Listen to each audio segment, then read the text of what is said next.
बहुत गई थोड़ी रही थोड़ी भी अब जाए, इतनी थोड़ी देर में काहे आप उगताए। जैसा कि हम लोग जानते हैं कि संत मत के मंच पर समय की पाबंदी होती है, बहुत सारे बाबा होते हैं अपना अपना उद्गार प्रकट करते हैं और ये पूज्य स्वामी धीरेन्द्र बाबा के द्वारा ये गुरु दरबार लगाया जाता है हर साल। तो मेरी तो इच्छा है कि कम से कम वो भी आकर के 10-5 मिनट बोले, भाव अपना उद्गार करे। तो बहुत व्यस्त है वो भंडारे में, लेकिन मेरा निवेदन है कि वो भी आकर के इसके बाद कुछ बोले। तो आइए, गुरु गुण अमित अमित करी जाना, संक्षेप ही सब कही बखाना। मंच पर भले संक्षिप्त में बोला जाता है, लेकिन आजकल कर लो दुनिया मुट्ठी में, मोबाइल का युग है, सारी दुनिया अपने हाथ में है। तो आप लोग यदि चाहते हैं कि 7 दिन का प्रवचन सुने, जो नहीं आ पाए, और अन्य जगह का भी प्रवचन सुने और भजन आदि को सुने, तो मेरा YouTube चैनल है। सबके हाथ में मोबाइल होता है, YouTube कौन चिड़िया का नाम है सब जानते हैं। तो उसी YouTube में जाइएगा और लिख दीजिएगा स्वामी सनातन जी महाराज। तो मेरा चैनल में जो सैकड़ों हजारों वीडियो प्रवचन का डाला हुआ है, उसको आप आसानी से खोल के सुनते रहिए। स्तुति विनती 20,000 लोग रोज़ सुनते हैं, बहुत लोग पसंद करते हैं। तो आप लोग भी उसको सुनिए और उस पर लय राग के साथ कीजिए, यही भक्ति भजन है। और इसको जब अच्छा लगे तो अपने संगी साथी सहेली माता बहन से है कि आप लोग उसको शेयर कीजिए, सब्सक्राइब कीजिए, ताकि भक्ति सत्संग का प्रचार हो। तो हम लोगों ने नवधा भक्ति के माध्यम से आज भगवान राम माँ सबरी के कुटिया पर आते हैं। देखिए, भगवान की जब कृपा होती है तो भगवान स्वयं आ जाते हैं, और नहीं तो भगवान के पास आने के बाद भी हम भगवान से दूर हो जाते हैं। ये शूर्पणखा जो विश्व सुंदरी बनकर आई थी और भगवान के पास आई, लेकिन भगवान ने उस तरफ देखा भी नहीं। तो किधर देख करके बात किए, तो सीता चितई कही प्रभु बाता, अहई कुमार मोर लघु भराता। मैया जानकी की तरफ भगवान देख रहे हैं और बात शूर्पणखा से कर रहे हैं। शूर्पणखा अपनी बड़ाई करते हुए कहती है कि राम जी सुनो, मैं बड़े काम का हूँ, मैं विश्व सुंदरी हूँ, मेरे जैसे सुंदरी कोई नहीं है, और मैं अभी तक कुमारी हूँ। तो भगवान कहते क्यों देवी जी कुमारी क्यों हो? तो शूर्पणखा कहती है कि मेरे योग्य कोई स्मार्ट हैंडसम पति ही नहीं मिला, ताते अब लगी रहो कुमारी, अब मन माना कछो तुम ही निहारी। लेकिन तुम्हें देख करके लगा कि तुम थोड़ा ठीक ठाक हो। तो भगवान को भी आश्चर्य लगा कि मैं भी थोड़ा ही ठीक ठाक हूँ, मतलब मुझ में भी कमी है क्या? सोचने लगे कि ये कौन सी विश्व सुंदरी है जो मुझ में भी कमी निकाल रही है। तो भगवान कहते सुंदरी जी मेरे में क्या कमी है? तो शूर्पणखा कहती बाकी तो सब ठीक ठाक हो राम जी, लेकिन थोड़ा सा काले कलेटे हो, लेकिन चलेगा। तुम सम पुरुष न मौसम नारी, विधि संजोग यह रचा विचारी। तुम्हारे और जो हमारी गजब की जोड़ी है, विधाता ब्रह्मा जी ने बनाई। अब वहाँ ब्रह्मलोक में ब्रह्मा जी माथा धुन रहे हैं कि इस चुड़ैल कल मुही का जोड़ी में कहाँ से भगवान के साथ बनाई, मेरा नाम लपेट रही है।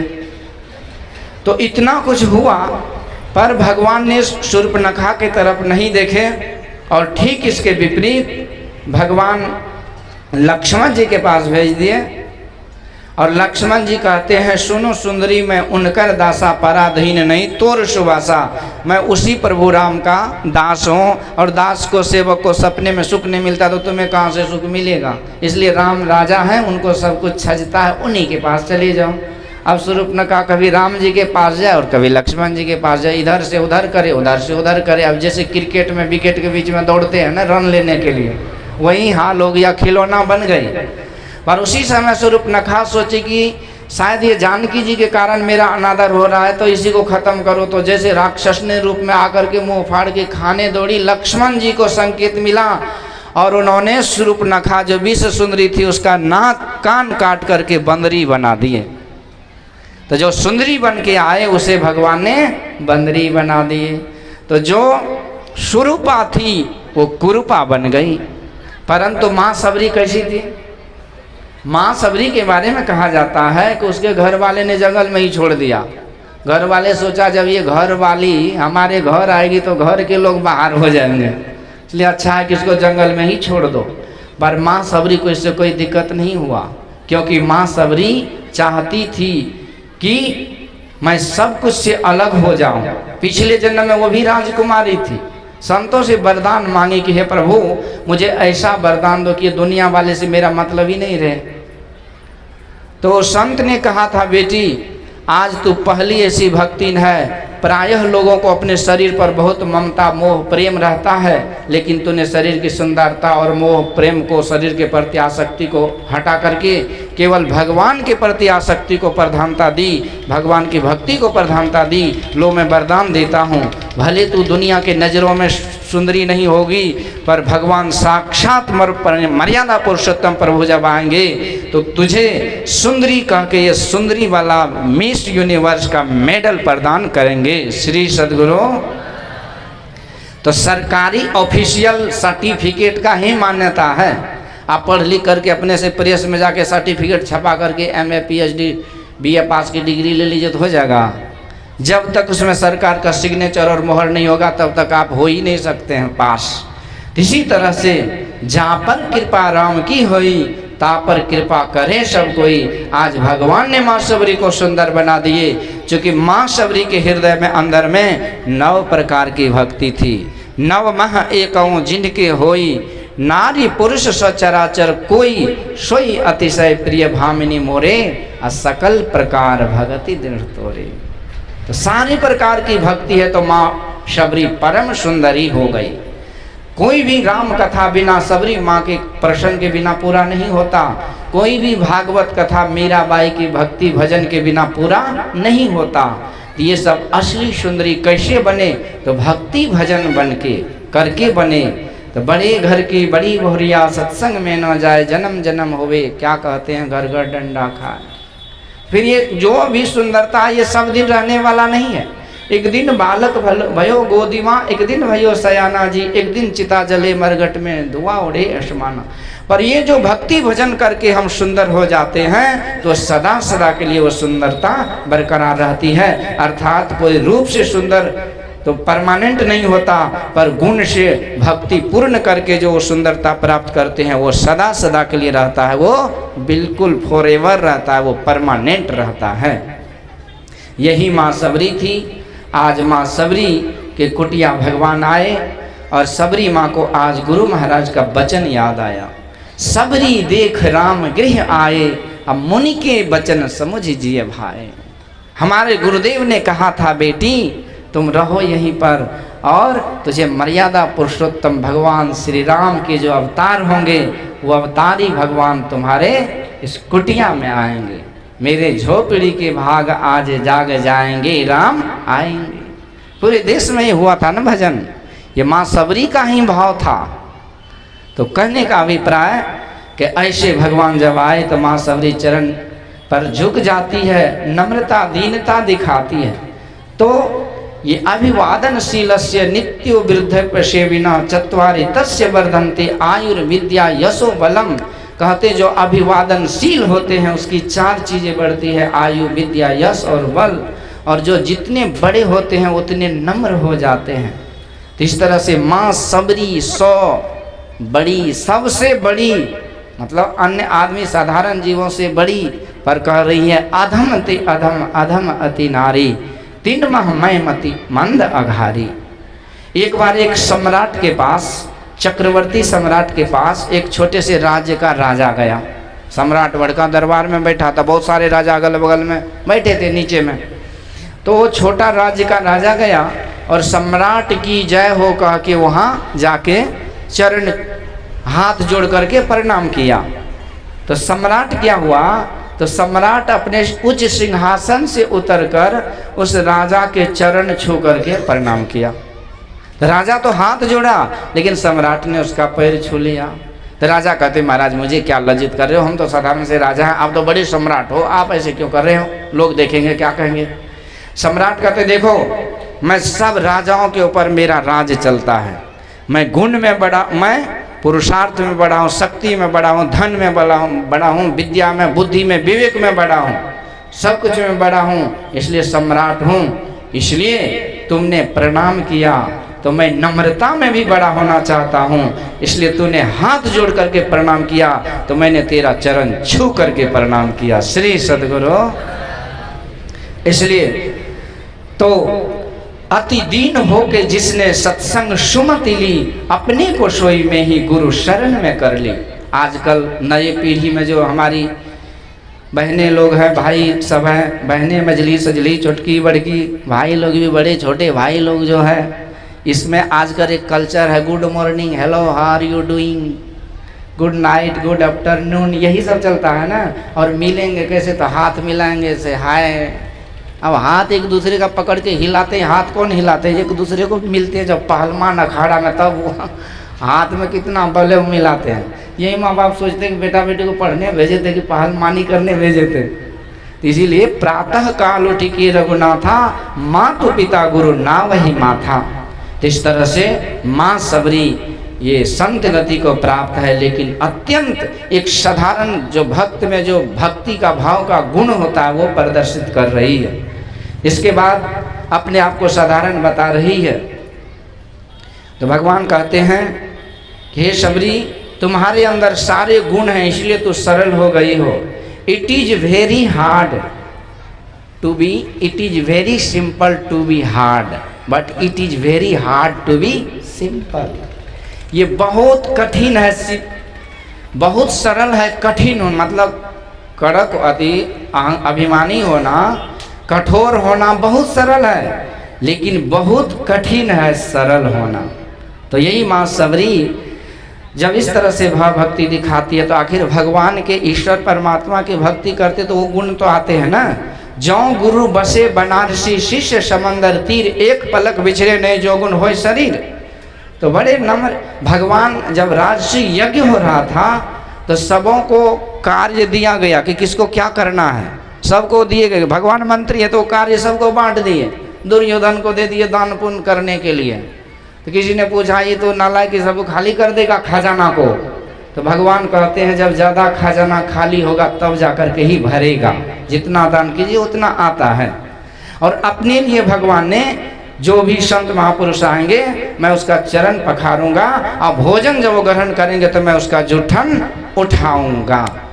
तो जब भगवान ही इतने नम्र हैं तो भक्त कैसे होंगे। तो इस तरह से आज माँ शबरी नम्रता दिखा रही है। भगवान यहाँ पर माँ शबरी को माध्यम बना के नवधा भक्ति का प्रसंग सुनाए। कहते हैं शबरी, प्रथम भक्ति संतों का संग है। सबके मूल में यही है सत्संग, अच्छे लोगों का संग, सज्जनों का संग। आपको बनना है तो संतों के संग में चले जाइए, बिगड़ना है तो जुआरी शराबे के पास चले जाइए। सतयुग और कलयुग यहीं पर है। कलयुग किस पर सवार होता है? कलयुग का 4 स्थान है। जहाँ दारू पीने वाला हो वहाँ कलयुग ही है। आप कितनों नहा धो के जाइएगा, दारू पीजिएगा, नाश होना ही है।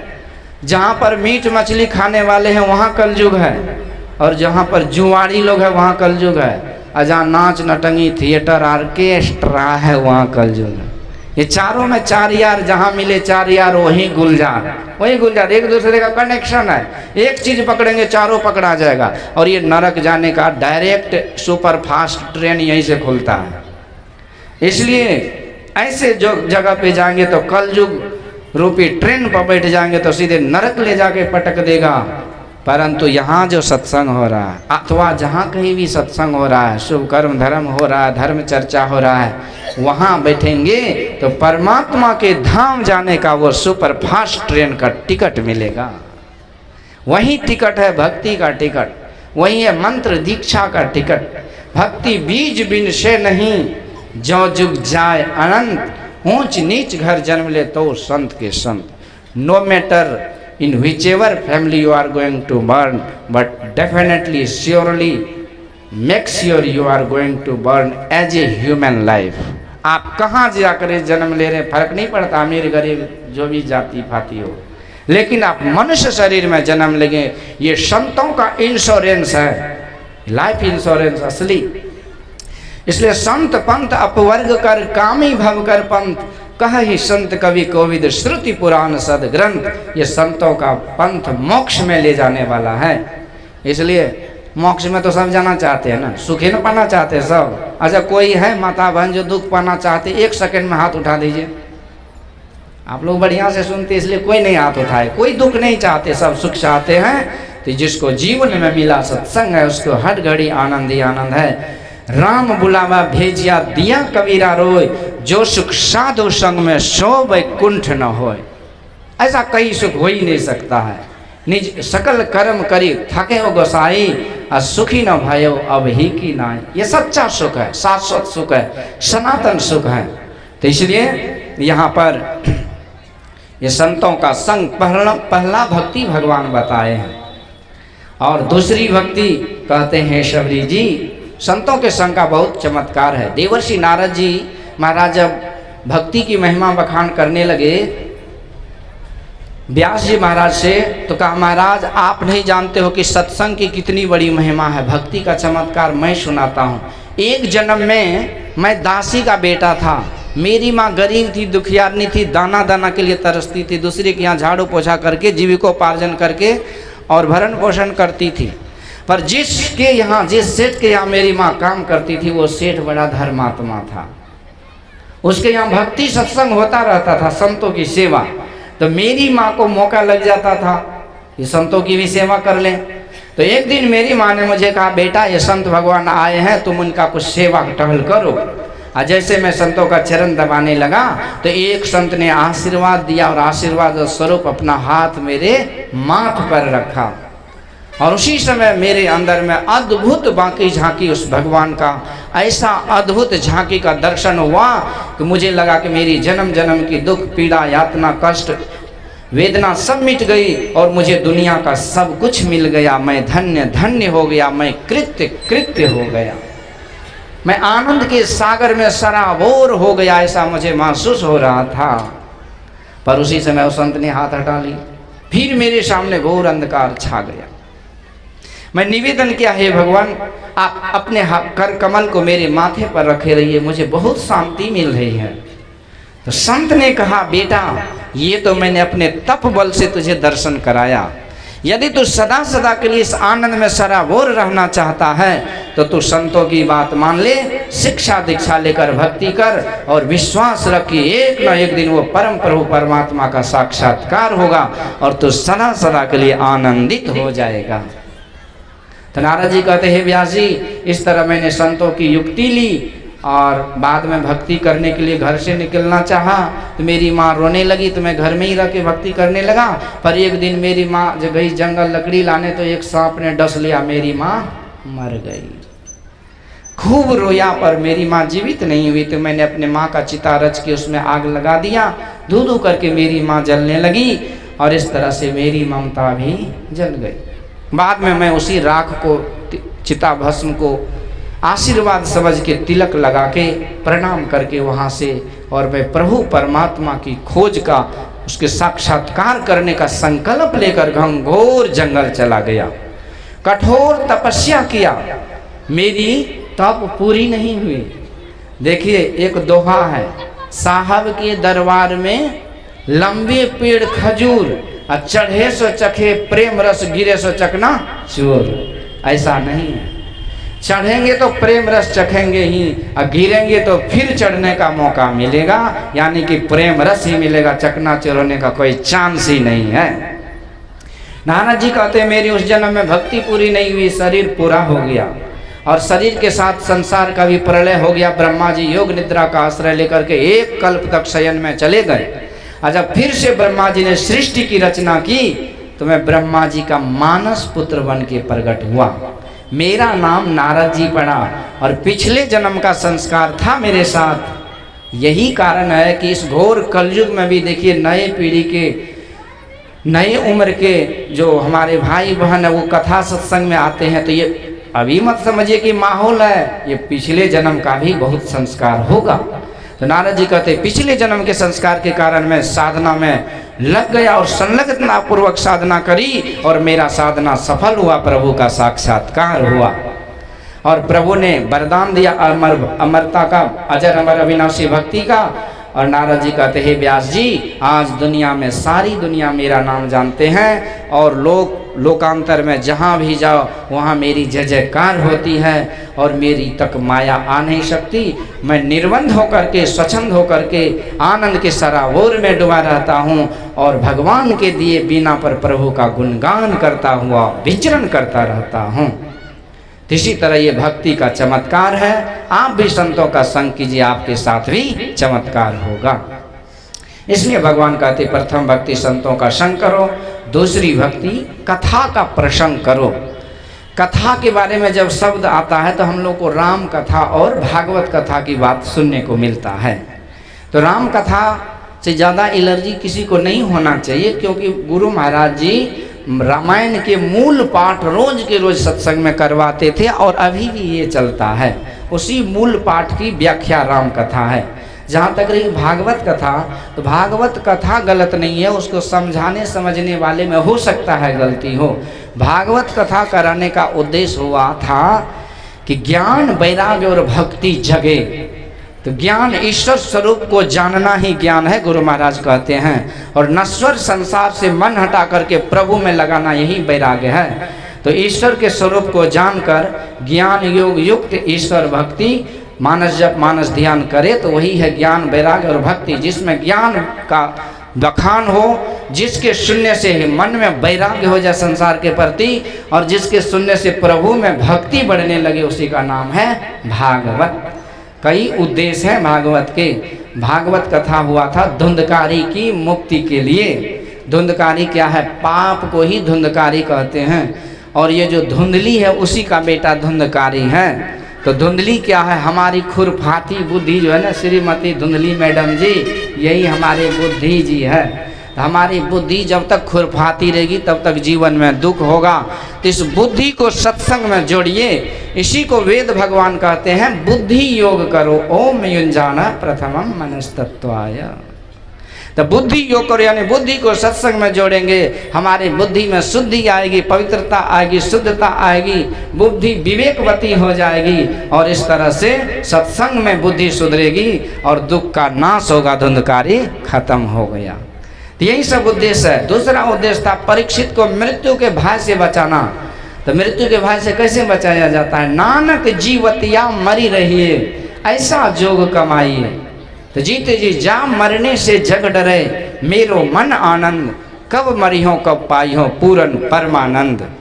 मरिए तो मरी जाइए, छूट पड़े जंजार, ऐसी मरनी को मरे दिन में 100 बार। ये मरने की कला, ये कथा सत्संग में, ये कथा प्रसंग में जहाँ पर सुनाया जाता हो तो मूल रूप से सत्संग ही है। ये दूसरी भक्ति भी सत्संग कथा प्रसंग ही मिला जुला के है। तो इस तरह से जब हम सत्संग को सुनेंगे, कथा प्रसंग को, हृदय में स्वाभाविक रूप से हमें होगा कि जो परमात्मा ऐसे दयालु कृपालु हैं, जिनके हम अभिन्न अंश है, जो हमारे माता पिता भाई बंधु सगे संबंधी जन्म जन्मांतर के रिश्ते नाते जिनसे हमारे हैं, उनसे हम कैसे मिलें? तो जो मिले हुए उनसे मिलिए। तो सदगुरु पूर्ण होते हैं, वो मिले हुए होते हैं परमात्मा से। इसलिए गुरु के शरण में जाइए और गुरु की आज्ञा का पालन कीजिए, हो गया तीसरी भक्ति। गुरु की सेवा का मतलब बहुत होता है। आज्ञा समन सुसाहिब सेवा, सो प्रसाद जन पावई देवा। यही गुरु की आज्ञा मान प्यारे, कर सदा गुरु की कही। इस तरह से तीसरी भक्ति होगी। भक्ति के नौका में गुरु महाराज बैठा लेंगे और गुरु कृपा से भक्ति होते होते पूर्णता की ओर ले जाएंगे। और यही गुरु महाराज मंत्र देंगे, वही मंत्र गुरु महाराज की उंगली है। जो उस उंगली को पकड़ लेंगे तो गुरु के उंगली को पकड़े रहेंगे। तो गुरु आए कहाँ से हैं? साहब से सतगुरु भय, सतगुरु से भय साध। ये तीनों गम एक है, गत कुछ अगम अगाध। साहब से सदगुरु भय, सदगुरु से भय संत। धर धर भेष विलाई विलासई, खेले आदि अरु अंत। जीव हित आप ही आवे, सुरत को आई तारा है। बिना गुरु की कृपा पाए नहीं, जीवन उधारा है। यही गुरु महाराज के भक्ति नौका में बैठ जाइए। तो यही है पलटू सोवे मगन में साहब चौकीदार। साहब चौकीदार मगन है सोवन लागे, सोवे पाँव पसारे देख के दुश्मन भागे। तो सोना क्या है? भक्ति भजन में खो जाना, यही सोना है।